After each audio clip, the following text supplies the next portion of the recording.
1000 ரூபாய், அத பத்தி உங்க மதிப்பு என்ன? ஒரு சண்டே செலவு சார். பிளவுஸ் தைக்கலாம் சார். ஒரு பிளவுஸ் தைக்கலாம். ஓகே. எஸ், கீழ ஒரு டின்னர் போயிட்டு வரதுக்கு 1000 ரூபாய். ஒரு டின்னர்.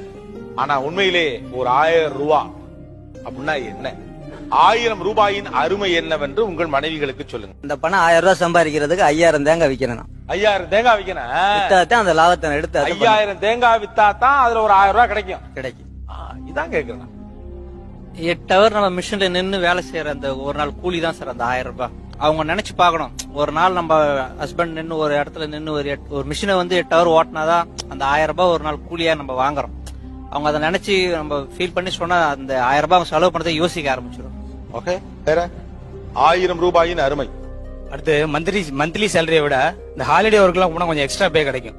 என்னோட ஹாலிடே பே, நான் இந்த பக்ரீத்துக்கு போறேன், தீபாவளிக்கு போறேன், பொங்கலுக்கு போறேன்னா அதுக்கு ஒரு 1000 ரூபாய். அந்த ஒரு 1000 ரூபாய்க்காக குடும்பத்தோட இருக்கிற சந்தோஷத்தை விட்டுட்டு நான் அதுக்காக போறேன். ஒரு 1000 ரூபாய்க்காக டே ஷிஃப்ட் பண்ணோம்னாக்கா 500 ரூபாய் தராங்கண்ணா சார்.